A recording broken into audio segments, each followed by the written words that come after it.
बड़पाल ग्राम पंचायत अंतर्गत श्रीकृष्णपुर ग्राम में दीर्घदिन धरी काम चलिथिबा बिजु महिला मिशन शक्ति सभागृहर शुभ उद्घाटन विधिबद्ध भाव बड़पाल ग्राम पंचायत सरपंच इंजीनियर श्री कमल लोचन पंडांकर करकमल अनुष्ठित हो जाइछि। बड़पाल ग्राम पंचायत स्तरीय महासंघर सभानेत्री जयंती दास, संपादिका विष्णुप्रिया राउत, सीआरपी रूपस्मिता दास, विनती महालिक, सस्मिता महालिक प्रमुख उपस्थित रहिथिबा बेले तपस्विनी नाथ, रश्मिता दास, पुष्पिता पंडा, सुकांती बेहरा, सबिता साहू, मिनती साहू, झुना दास, गीताराणी दास, प्रभाती दास, मालती दास, बासंती बेहरा, गीताराणी पुष्टि, सत्यभामा सेठी, पद्मावती दासों समेत शताधिक स्वयं सहायक महिला एवं ग्रामवासी उपस्थित रही यह कार्यक्रम सहयोग करथिले।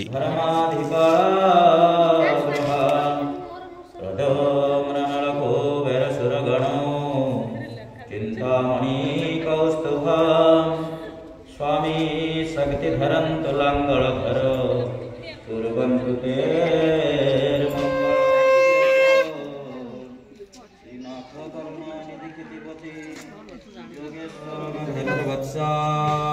प्रजगता पुरुष गज तुरगा दक्षिणा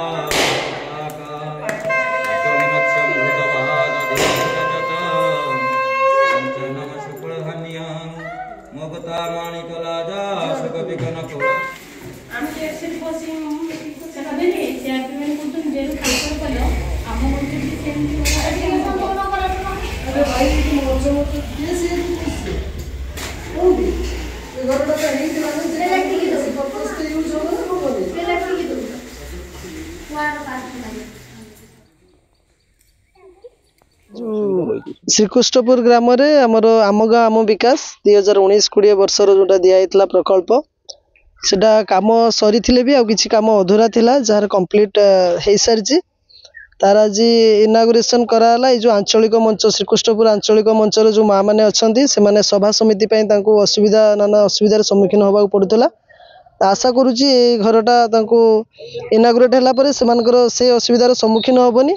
बाकी मु देखुली ये विद्युत संजोग ही ना आम पंचायत तरफ गोटे पिला को पठेगी आसंता काली सुधा विद्युत संजोग करदे।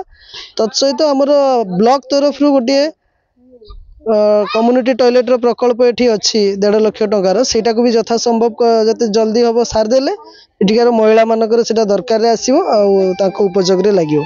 मिशन शक्ति गृह श्रीकृष्णपुर ये अनुष्ठित है प्रतिष्ठा कले आम सब मिसिकिना आम एथर ग्रुप मीटिंग सब करूँ। आमको बहुत असुविधा होता जे क्या घरे करूँ कि अंगनवाड़ी रे करूँ कि स्कूल रे करूँ। स्कूल रे जते बेले चाबी पड़ता आम बहुत असुविधा मीटिंग करूँ से आम बहुत उपकृत। आउ आमर रास्ता घाट टे भल हो पारे टे भल टे उपकृत हो पार। या पाखे इलेक्ट्रिटा टे पारे टे आम जे गरम आसुचे आगको तो गरम रे आम ये बहुत हैरान हबू कि लाइन माने लाइन नहीं अंधार देखा भितर तेणु या इलेक्ट्रिक टे भल व्यवस्था हेले टे उपकृत हेबो।